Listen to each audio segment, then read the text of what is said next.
All right. Okay. Where are we holding at? Okay, so we want to continue on with Mestillat YaSharim and really, get into this mindset of Ocho. Maybe if you mute your mic because I hear a lot of like, Oh, I got you. yeah. Anyways, okay, yeah, appreciate that. So, anyways, so yeah, so we're in this thing. So, just to kind of like just reflect on what we're doing. Where I think we're like, I don't know, can you say like halfway, more than halfway through, the safer. And I want to just kind of like reflect on the journey, right? Because when we're studying, Jewish literature, that's based in wisdom, right? That wisdom of the Torah, that, as we read it, we should be able to grow and change ourselves. It's not an intellectual exercise. It's not, accumulating a whole world of facts, right? That's not what that's not the issue here. The issue is to say that like we as people should change, right? Now, the thing that's interesting about change is that change is happening no matter what. Change is involuntary, right? So what does it mean to like change then, right? If change is happening all the time, right now, boom, boom, boom, boom, boom, boom, boom, boom, boom, boom, boom, boom, boom, right? Well, what does it mean that I'm going to decide to change, right? What's being said is that it's saying that I am now going to recognize the change that's already happening, right? I'm already changing. Me not recognizing it is the ego, because the ego doesn't want to recognize a new experience. The ego wants to rectify this particular experience that they're dealing with, or this particular outlook. It wants to rectify it. So we can't move on to something else, right? And so, like, so what are we saying here? We're changing all the time, and then we become, connected. We let go of the ego, and then now we're able to kind of like recognize this change. Okay, that's okay. That's interesting.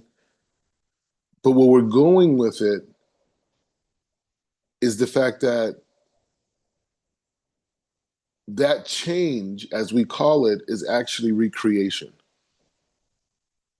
We're constantly recreating ourselves. We're not the same person. We like you're talking right now, right? Say a minute, 30 seconds later, you're not the same person.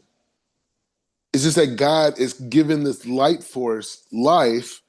And we have this aspect of like free will, but it's not the same, right?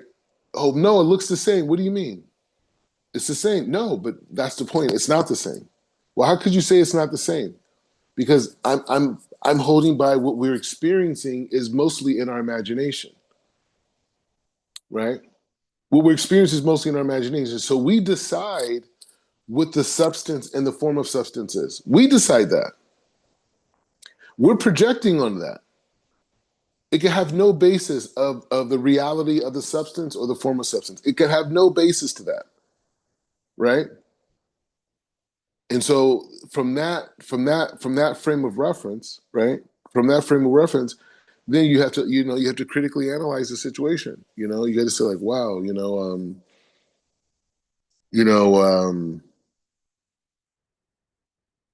like what's going on? Like is the world constantly changing? Is it constantly recreating? Because I see it this way, but is the way I'm seeing is that actual reality? Because the way Rav Ashlag teaches us about this perception of abstract form, which is the ability to project, because we're only connecting to the 1% reality, right? We're only connecting to the 1% reality. Everything else is imagination on top of it. We imagine the other 99%. And so, because of that, we need the Torah to be able to articulate the other 99%. Because if it was just left onto our egos, we would imagine this, we'll imagine that, and this is this way, and this desire, and that desire, this whole thing. So the Torah comes and litigates that, right? The Torah says, no, this is actually what a tree is, right? And this is your relationship with a tree, and this is this dynamic of what the tree is teaching you, right? There's a whole experience with this tree. You can't just come up with whatever you want, right? How would we become ever unified if it was based, if we were in a reality where everybody's in this aspect of abstract form, where we're just projecting onto, what we are, what we're doing, right? So that idea is very important, right? That's a very important idea, because what we're saying is saying that the Torah comes and says, hey, I understand you have this imaginative process, but your imagination may not be right. And oftentimes it won't be, right? And so now I have to explain to you the world that you cannot see with your five senses and how to interact to get to pleasure, right? So anyways, so okay, so that's what we're working off of, right? We're working off of this idea of being able to say, like, what is the real form of things? What is the real substance of things? I don't want to be limited to my perception of reality, because that perception of reality does not allow me to live in the places of constantly being recreated.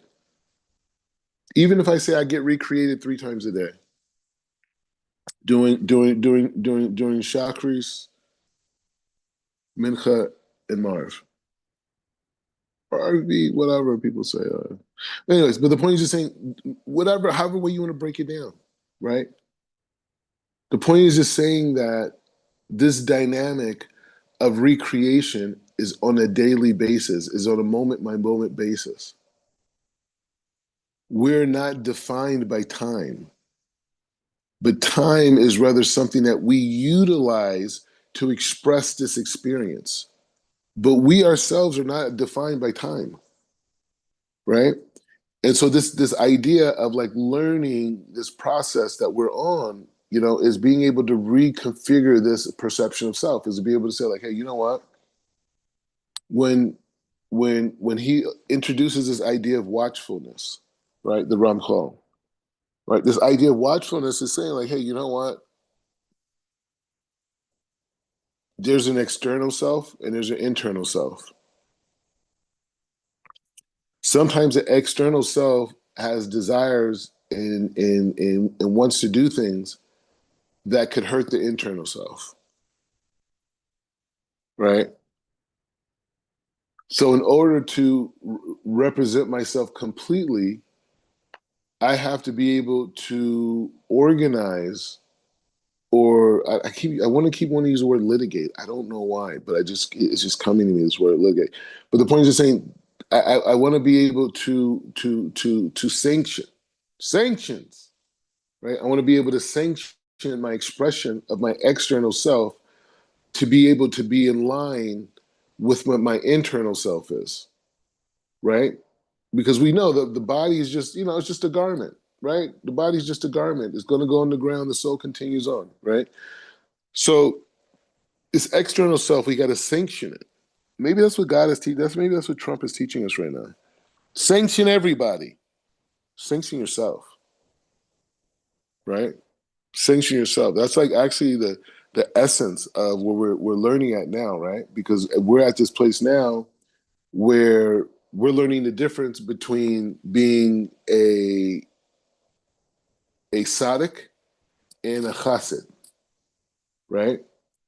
And so what we're learning now in terms of being a chassid is this idea of sanctions, right? The things that we separate ourselves from. But before we get into that, I just want to make that connection. But I want to go back to this other aspect of sanctions, right? Which is this aspect of watchfulness, in essence, right? Because the watchfulness is allowing us to look at our behavior and be like, you know what, that was wrong. You know what, I shouldn't have said that. And allow us to repent for that, right? Because one of the things that don't allow us to experience that new self is sin, right? When we go against the Torah, then that new creation of self, it ceases, right? Because we've now took ourselves, we allowed our imagination to take over the system of life, right? And that's how we justified the sin to begin with, right? I gotta do it, it's mine right now, it's me.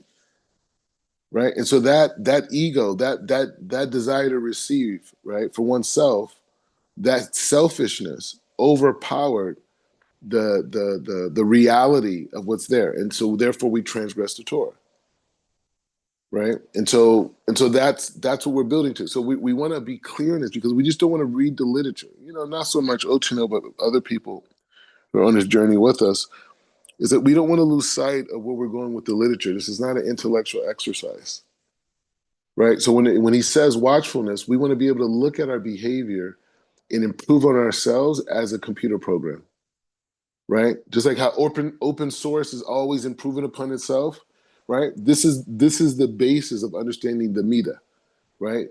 Or midot, right? The character, the refinement, right? That an individual wants to go to have control over or be able to impose these sanctions to make sure that we're always eating great food, right? Like people used to, it's funny. I used to work with this company. I wish I don't know, whatever. Anyway, it was a company. I think actually their name was 14th Colony. It was random. Anyways, maybe I should say their name. Maybe not. Anyways, but I worked with them, and so I work with them, and they had these deals where we always would go to different restaurants and this and type of stuff, and so they had radio shows. It was a whole thing, right? Anyways, long story short, I remember a couple of restaurants we went to. I remember getting a little bit sick. You know what I mean? Like, after eating there, whatever. This is way before kosher, and that was a part of my life. But I just remember a few places, right? So it's like this thing, like in life, if you knew that if you did these particular things every day, that you will always eat at restaurants that were good. But if you didn't do those things, you may or you may not, right? So it's like that type of an idea, which is like we want to eat only at restaurants that give us great experiences, right? And so this idea of working on ourselves is being able to see the reality beyond our ego, right? So when we watch ourselves, when we do watchfulness, now we're saying like, hey, you know what? I'm going to organize myself. I'm going to calibrate. I'm going to organize, and I'm going to say, hey, you know what? I'm strong in this area. I'm not that strong in this area. You know, I'm aware of these things, but I'm also aware that there's things that I'm doing that I'm not aware of, right? So all these things have to be understood. Okay, so these things exist, right? And you ask Hashem to give you the strength in all these different areas, right? But you have to do the work in terms of that because you want to improve upon yourself because you were given this body, right? You were given these organs, you were given this mind and the ability to communicate and function. All these things. You're given that to use that to do as many mitzvahs as possible, right? And so when we improve our character, we're using the body, we're using our engagement, we're using ourselves in the right way, right? And so, anyways, the point is just saying that. The point is just saying that that's what we're working on. So that's watchfulness, right? And so next, this idea of zeal, right? Then we go on this idea of zeal, right? Which is this idea of being the zealot, like running towards the opportunities, breaking past the ego, breaking past complacency, breaking past laziness, breaking past procrastination, and doing the mitzvah, but making it like a way of life, right? Like Torah says, you get out, he says, leap like a lion. I think it says that. What's interesting too about that? It's like that whole aspect of like the different things. It's like it's in the Torah, you know.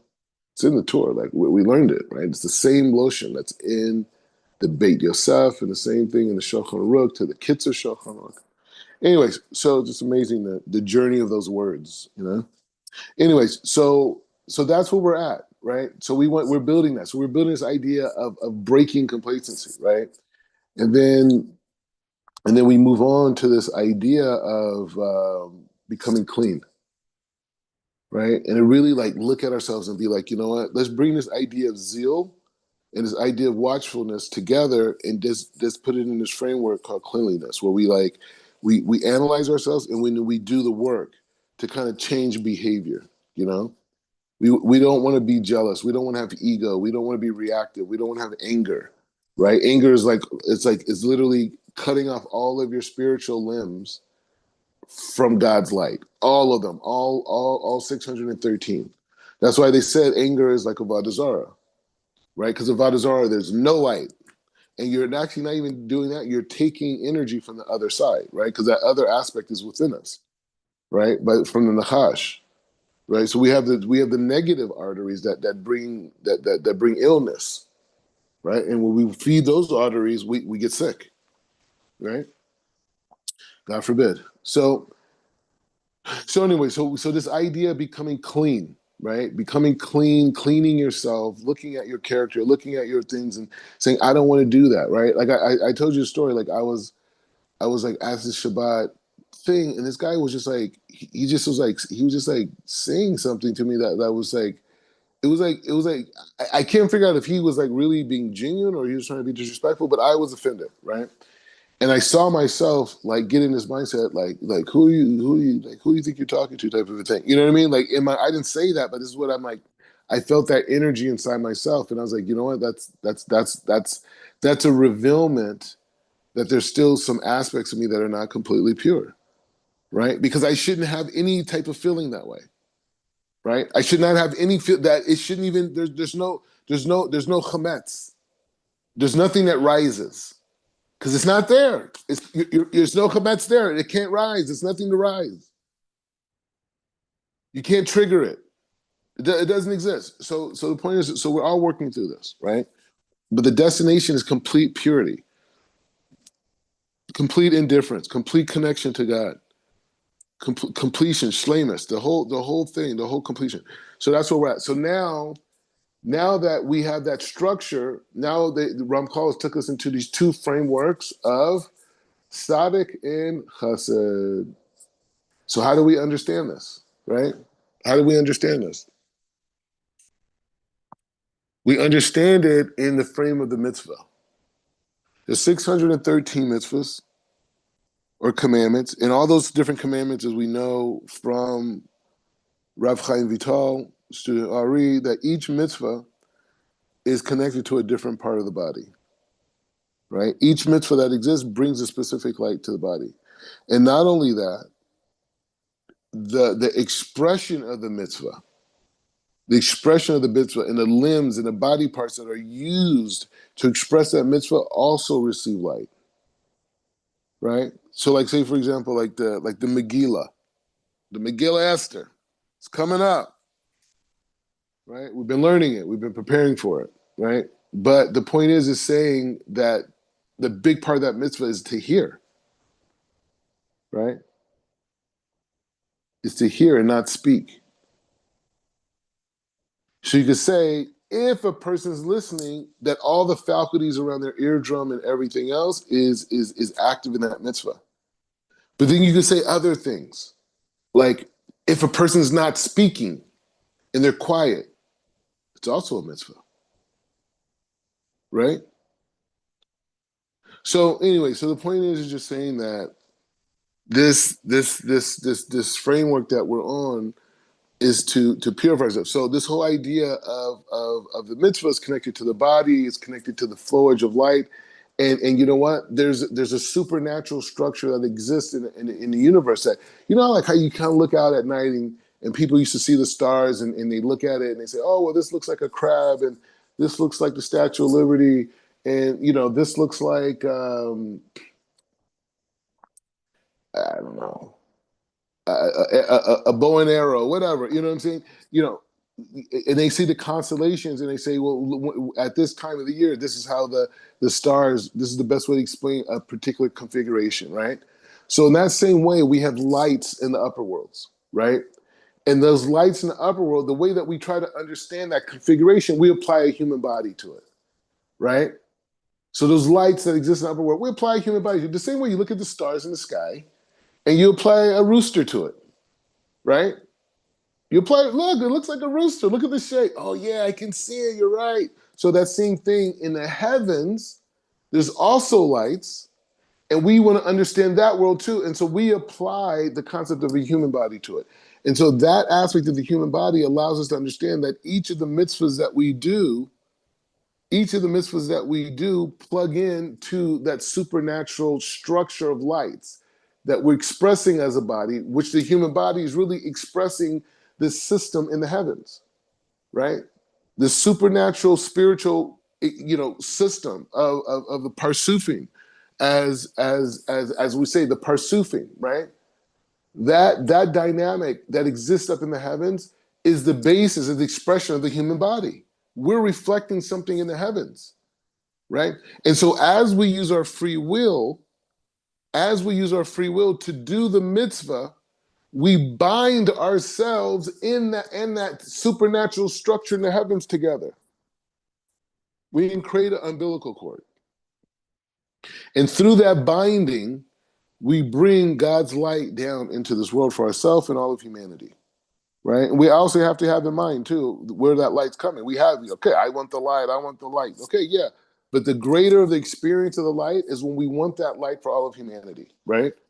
Like when we're in that frame of all of humanity, the whole planet Earth, when we're in that frame of reference, right? That light comes down into this world, and it encompasses all of planet Earth. When two Jews are intimate together on Shabbos night, right? A married couple, right? When they're intimate on Friday night, right? And with the laws of purity, right? Right? Tahar Mishpacha, right? All the laws, those laws, our whole system, that thing, when they have that experience, they literally bring the light of Bina into this world, right? And it's for everybody. Like it could be a guy, it could be two guys that are like sitting in a house, like somewhere in Tokyo, right? And they're getting into an argument, right? And they're getting more heated and more heated and more heated. But that light that's brought down into the world through the connection of two Shomer Shabbos Jews on a Shabbos night in complete simcha and focusing on God and bringing down God's light in this world, they bring down the light in Bina. That light can go and diffuse that conflict in the house. All of a sudden, they're like, hey, you know what, man? My bad, man. And they just dap it up and it's good. That's what I'm talking about. Nature starts to grow. Animals, start to free. This is the light that the Jew brings down into the world. This is our spiritual system. This is it. This is Israel. What do you want? What do you want me to do? This is the truth. It's right there, right? So what we're doing is we're learning on that dynamic. So we have this idea of a tzaddik, right? And a tzaddik is a person who basically is like a zealot. He goes out and he does the mitzvah. He makes sure he does the mitzvah. He makes sure he does it on time. He is focused. He is a focused. And that's his thing, right? He's a zealot. But the thing about it, but the chassid, right? The pious one, the person of the piety, the tzaddik is righteous. But the chassid who's pious, his whole thing is he's on extreme watchfulness, right? And that's what we're about to learn about, is this idea of extreme watchfulness, which here, hold on a second. Yeah, and so which is here, okay.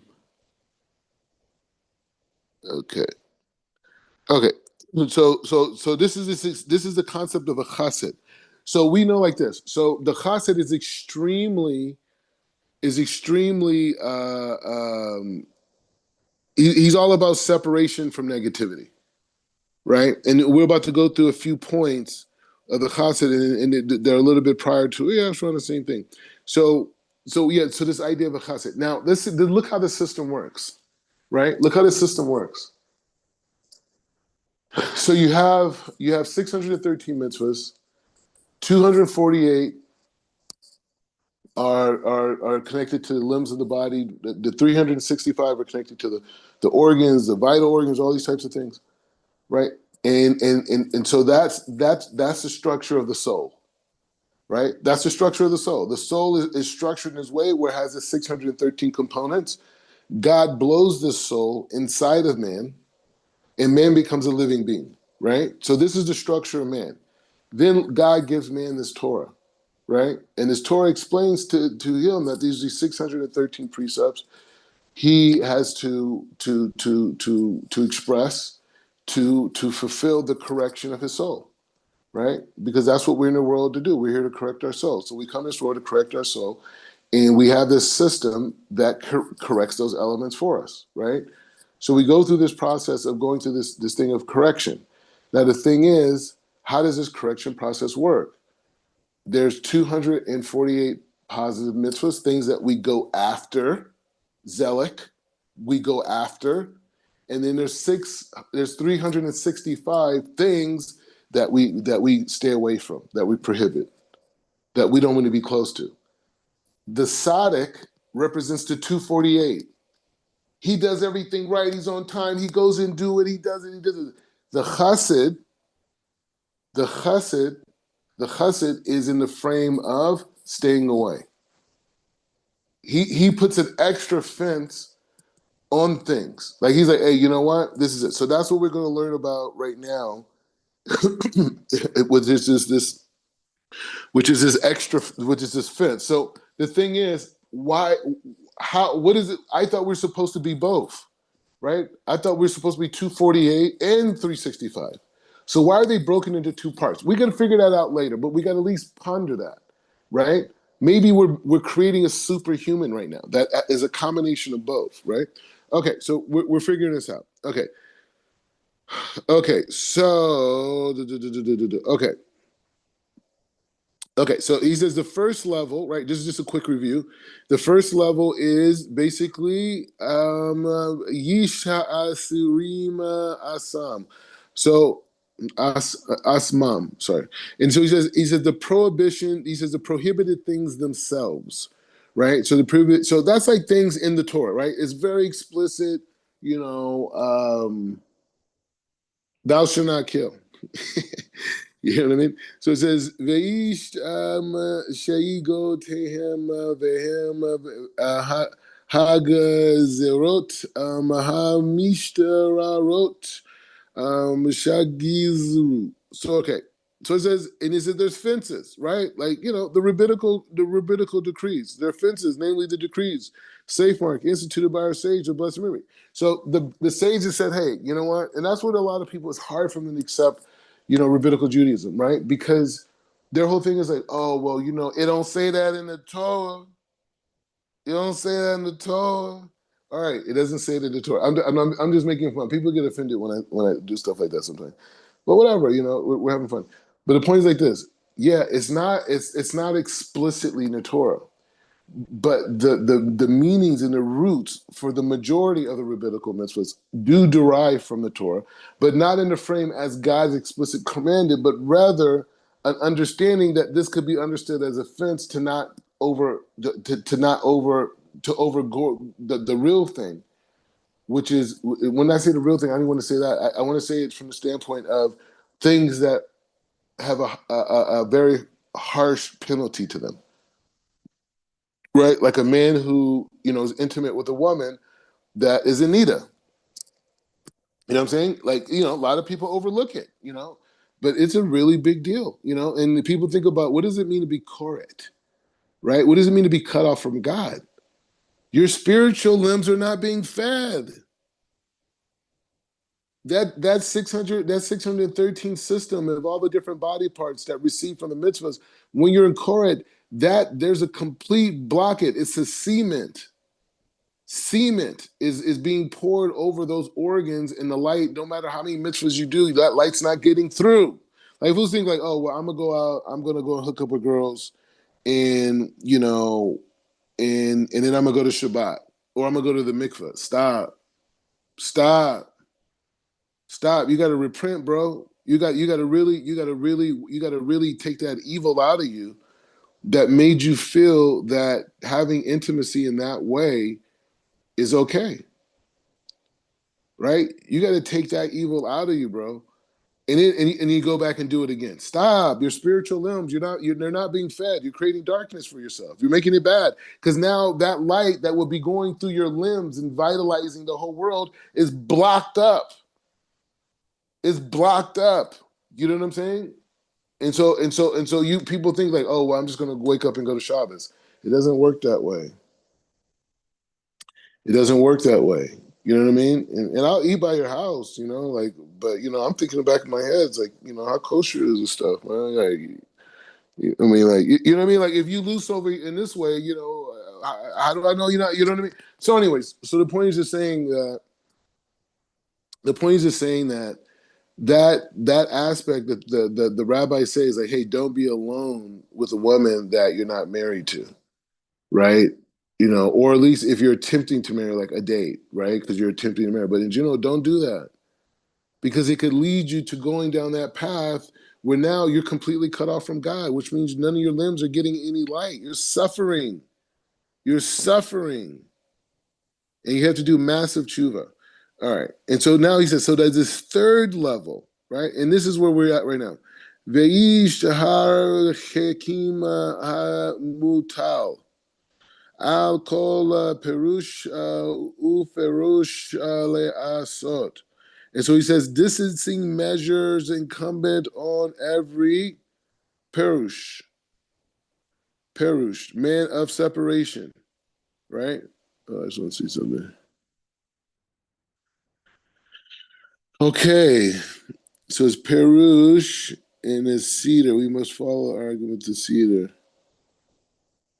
Hold on. Anyways, I'm just trying to see how they got man of separation from. Okay, anyways, so let's just go. Man of separation. He says, distancing measures incumbent of every parish, a man of separation. So he says, a man of separation, and I guess this is the formula becoming a chassid, right? To make for himself, to withdraw in and build additional personal fences, namely to abstain from permitting things themselves which are not forbidden to every Jew, and separate from them in order to keep far from the evil of great distance. So another way of saying this too is like they call it a humra, a humra, right? A humra is like it's like a stringency, right? So people are very like they call them people are very humadic. They're like, yeah, I don't got to do this, but we're good. Like what would be a good idea of a humra? Like um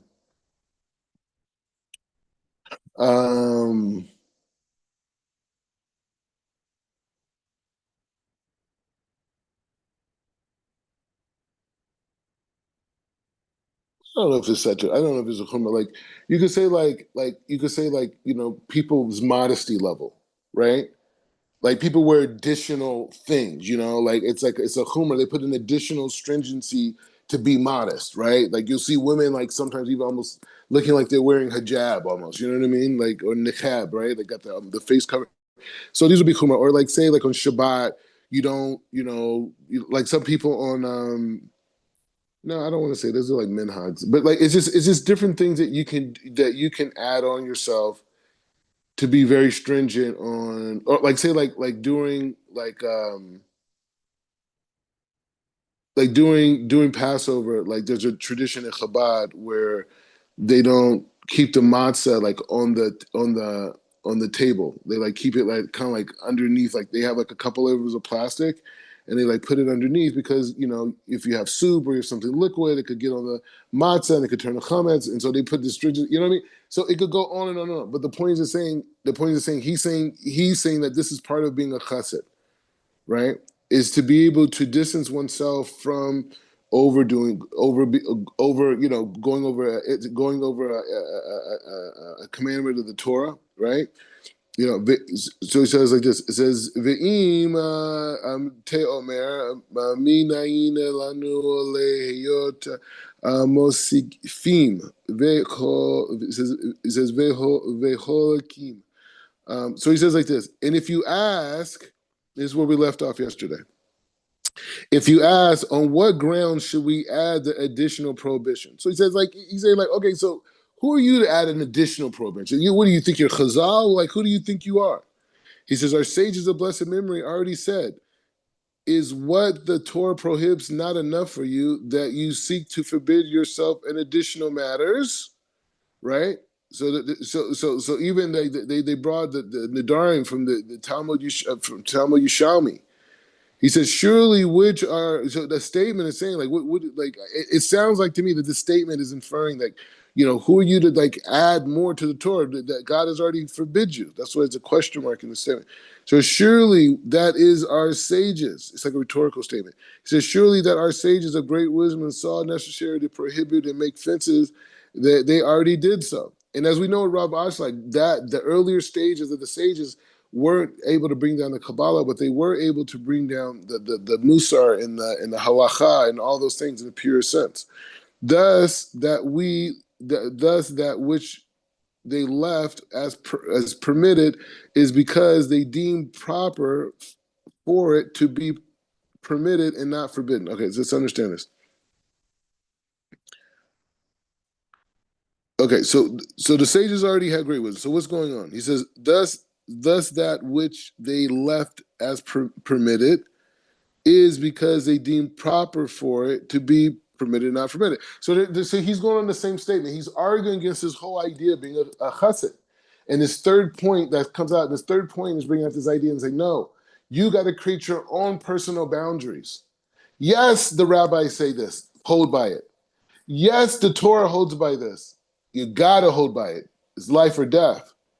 But you got to create your own boundaries too. And now they're coming and arguing saying, no, the sages have already given us the prohibition. How dare you speak and say that we should be able to add things on our own?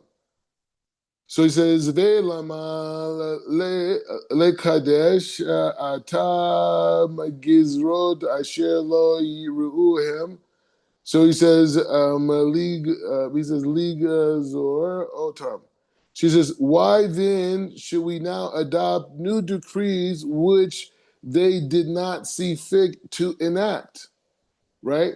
So he's still arguing the same point. He says, furthermore, there is no end to this matter. He said, the man could go crazy. He could keep doing this, more humor, this. And he says, thus a man can soon be dissolved. He says, desolate and afflicted, depriving no enjoyment whatsoever for this world. He said, we could drive ourselves crazy with this stuff. What are you trying to do to us? While our sages of blessed memory said, a person will in the future be held accountable before God on that all that is his eyes beheld, and he did not want to eat from it. Okay, so they're bringing a point to support this idea that man will be consumed. He says in the future, a person will in the future be held accountable before God on all that his eyes beheld, and he did not want to eat from it. Okay, so he says in a future reality, God is going to say, look at all these great things I provided for you. Look at all these great things I provided for you. He says this is even though it is permitted to him and he had the ability to do so, they brought support from the scripture. All that my eyes desire, I will not deprive them. Okay, so even he says this is even though it is permitted to him and he had the ability to do so, he brought a scripture to support it. Okay, so he's saying like this. He's saying, okay, so they have a huge argument. He said, if you create a mechanism where people can say, you know what, I'm going to be stringent about this, I'm going to be stringent about this, that we could just remove the whole point of life, which is to enjoy, right? Is to have fun, is to have pleasure, to have ecstasy, amazing stuff. I mean, ecstasy in terms of spiritually, right? And so it says, Mahat Shuva, he aki Maha Parishut Vedai, Sirik Umukarat. So, okay. So he says like this. The answer to this is that the separation is certainly needed and essential. Separation from negativity. He says, our sages of blessed maybe extort us on this saying in the Torah, you shall be holy. You shall be as a pishum, a man of separation. You shall be pishumim, so men of separation. He says, Od Amru Tanit Yud Aleph Kol Yoshev. Bata'anit Nikara Kodesh Kol. So he says further, whoever fasts is termed holy. We can make this inference from the case of the Nazir. Oh, Amru. Sadika okela le shova nif. So he says, and further it says in Pesaka de Rav Kahana. Ooh, Rav Kahana. He says different Rav Kahana. So he says the righteous man eats to slate his soul.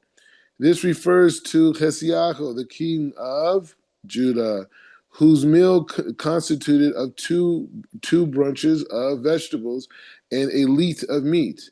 The Jews would mock him, saying, "This is the king," right? So let's just get to understand this.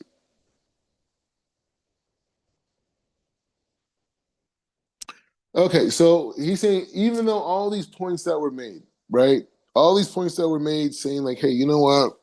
Um, you know, why do you want to add this? What are you going to do? You're not going to have fun, all these different things. What are you doing?" He says, but nevertheless, we have to fight for this because the Torah says for us that we should be holy, right? It says this in Vayikra. We got to be holy, right? And you should be men of separation, right? Right? This is what this is about, right? And so he says, like, fasting, right? And then he brings another thing of saying, like, he's talking about a king. He wasn't indulgent. He wasn't like having these great feasts. He was eating very little, right? And the Jews would see him and say, like, wait, this guy's a king? So where's he going with this? He says, oh, ve amru baravenu hakadosh sheba'ata mitato zekaf. Okay, so he says they further said regarding Holy Rabbeinu Hakadosh, who before his death lifted his 10 fingers and said, "It is revealed and known to you that I did not deprive pleasure from this world, not even to my little fingers."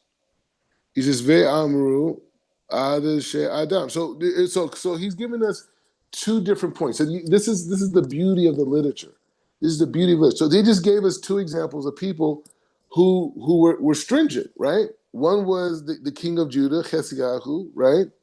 And right, Kazikiyahu, sorry, I didn't say it. So the king of Judah, right? So he's in this place of like he was like eating very little, like very little, right? And then before that, it brings up a general statement about fasting, and a person who fasts is like a nazir. But then, so those look like two situations that are like you deprive yourself, right? You deprive yourself, and depriving yourself is holy. And then he brings an example of Moshe Rabbeinu, right? And and and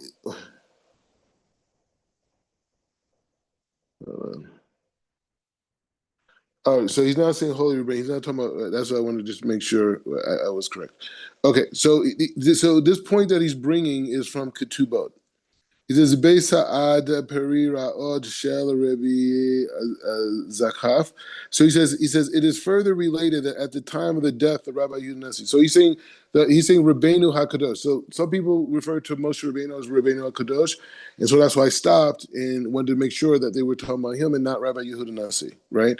Rabbi Yehuda Nasi is the great is the I think the great grandson of Rabbi Gamriel, and who was the great Tana. And Rabbi Yehuda Nasi is the rabbi who compiled the Mishnayot, right? He took all of the teachings that were compiled by the Great Assembly, the Great Assembly of the 70 Elders. He took all those teachings and organized them in Babylon.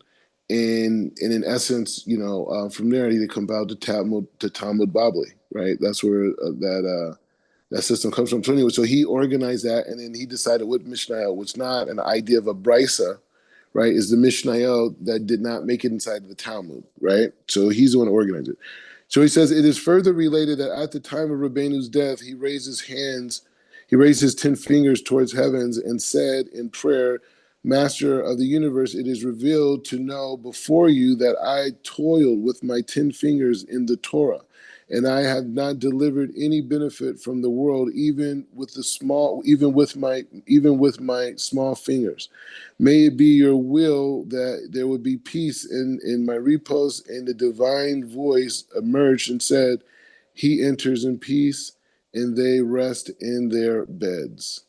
Okay, so he brings that point, right? So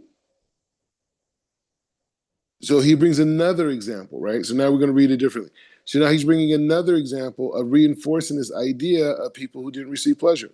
He says further regarding the holy Rabbeinu Hakadosh before his death, lifted his 10 fingers and said, "It is revealed and known to you that I did not derive pleasure from this world, not even a little to my little finger."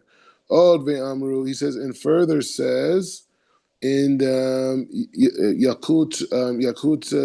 Shimoni, it says before a person prays that the words of the Torah enter his inwards, and he should pray. He should first pray for food and drink, not to enter them. Okay, so let's understand what's being said. Before a man prays, before a man prays that the words of Torah enters his inwards, he should pray first that food and drink not enter them. So they're going hard right now. We're seeing where he's going. He says, Hin kol eleya me amrima me orima pareshuta sorek maha parishuta vehakova bo. So he says all these statements clearly teach a need for separation and its duty. He says, however, in this case, we must reconcile the statement which indicates the contraries of this. Okay, so we just heard about deprive yourself and you get to God. But he's saying, no, you got to deal with this. Two sides to this. Let's work this out. We're not extremists here. Av hanaim hu ki vedai mechilu kima rebima ve'akira yish v'badaver. So he says the explanation is that the matter certainly involves many fundamental distinctions. He says there is a good separation which we are commanded in, and there is bad separation which we are warned in not to stumble in. See how we work it out. See how we work it out. You got to pull if the branch is crooked, you got to pull it all the way left, and then it'll be closer to the middle. You know what I mean? Okay. So he says this is what King Solomon said: do not be overly righteous. See, they're not going to leave us. This is holy material. He says, "Une va'ar ata haperishut hatov ve'no amer ki haine achar shehit ba'ar lanu hayot kol anene haolam." So he says we will now explain the good type of separation after it becomes clear to us that all the matters of this world are trials to men, as we wrote earlier, to demonstrate with proofs. And likewise, after we have fully realized man's greatest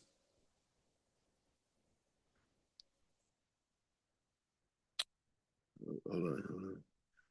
Whoa, sorry about that. So well, okay, wait. He says, after it becomes clear to us that all matters of this world are trials to man, and he wrote earlier and demonstrated with proof, and likewise that after we have truly realized that man's great frailousness and his closed disposition to all evil, it will be perforce be clear that man should do whatever he can to spare himself from these matters in order to protect himself from evil, which is at their feet. For there would no worldly pleasures which cannot draw after it some sin in his heels. Hold on one second.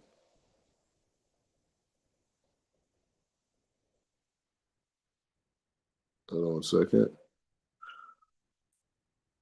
Hold on. Hold on.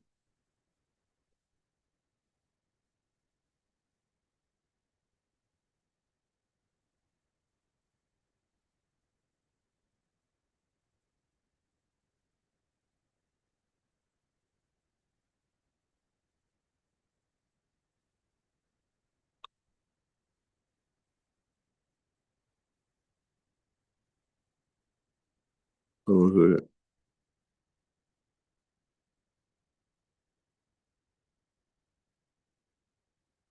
okay. All right. So we're good. All right. Okay. All right. So so just stop here for a second. Just talk this out a little bit. So give me some thoughts, some reflections. What are you thinking? What's going on? Um, one part when you were saying that you pulled a branch and you pull it, you bring it, if it's crooked, you bring it more to the middle. And it was making me think about, the purpose of being balanced, how important it is to be balanced in the Yeah. sense that you can't have too much chesed. You have too much chesed. Avraham Avinu was chesed. If you have too much, you become Ishmael. Too much love. Oh, I love you so much. I love you so much. There's no boundaries. If you're married, don't matter. I need you. Too much love is a negative thing. And then you have gavor. You have restraint. Restraint is necessary. You need to be able to restrain yourself. But too much restraint, you become Esav. Mm. Killing everything becomes cruelty. It becomes callous. And we look at Yaakov Avinu, where the 12 tribes emanated from. That Tiferet, that control, rage, that balance is what allowed all 12 of his sons to being in like-mindedness of continuing the legacy of Hakadosh Baruch Hu. So just having a balance to understand that, in this world, Hashem is giving you everything. Should you partake in it? Absolutely. But at the same time, you shouldn't overindulge in it. You shouldn't overcompensate for deficiencies, trying to, find in the external world, you're trying to find some type of satisfaction that your internal soul can't get that satisfaction. So that's where fast and will is holy. It's depriving the external to feed the internal. So that's kind of what I was thinking about, just the importance of balance and the importance of, just having, the kavanah and having your thought process in the right place. There's it's Rashi's re-edition of Shir Hashanim I read on Shabbat. And one of the verses he brings out is that Hakadosh Baruch Hu bathes all things through the clarity of Torah. And that verse always sticks out to me because if you could put on some glasses, let your lenses be Torah. See everything through the lenses of Torah. It's the foundation of the world. If you do that, then you find purpose. Then you find all of these situations that are coming to you are really blessings and lessons to elevate you and to help you become what you want to become, what you're asking Hashem to become. So that's kind of what I'm getting from it right now. Dang, bro, it's my kid.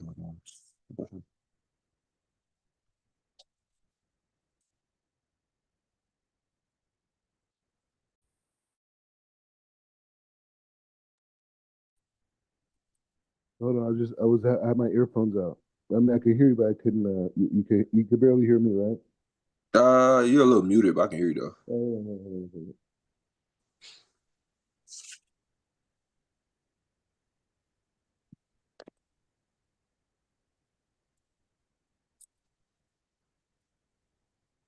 Oh, try to get in. Yeah, so I heard you saying, seeing everything through the lenses of the Torah, and and what does that mean, right? Like someone could hear that, and you understand it, you've internalized it because that's your life, But if a guy came up to me and said, "Hey, how do I see the world through the lenses of the Torah?" I would say to him, "It's like, hey, number one, seeing the world through the lenses of the Torah is acknowledging that you have a soul, right? And you acknowledge that this soul has a functionality, and that soul needs God's light, right? And the soul came into this world to go through a process of correction, right? And and all the darkness, all the challenges that we go through are there to stimulate the soul to want to reconnect to its source, its maker, right? Even people that didn't even have access, they still had an understanding of something supreme, something above them, right? Even in pagan almost type cultures, right? They always had this idea of something outside of themselves, as being this thing, right? So understanding that, then we want to fulfill the mission, right? Which is the correction of the soul, right? And so from that frame, the Torah is the mechanism that allows us to make those decisions to achieve that objective, right? And so that's the thing of seeing the world through the lenses of the Torah, because from there, we're able to say like, okay, this is a good decision. This is not a bad decision. This is where I'm going. This is not where I'm going. This is a successful strategy. This is not a successful strategy, right?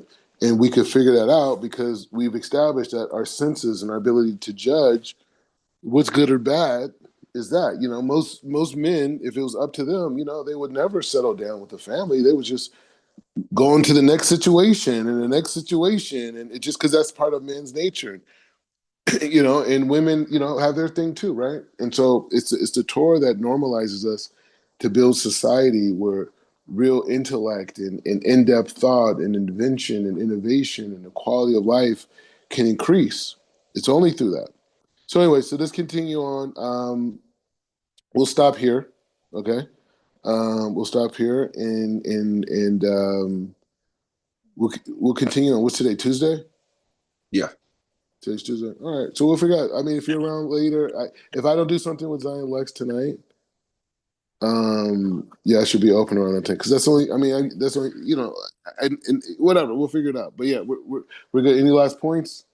Uh, one thing earlier in this year you were speaking about imagination, and it's Yeah. just how important it is to ingest the Torah so that your imagination can be formulated properly. Yeah. We can use your imagination the right way. So these insights that, because it's like, people are like, oh, is Hashem around me? It's in your, it's like, yes, he's sending you messages 24/7, all day, every day. But if you don't have the framework of the Torah to perceive them correctly, you don't know what you're looking at. It's almost like, I don't know if this is the greatest example to use. You can correct me if it's not. But when the manna came down, Israelites were like, what is this?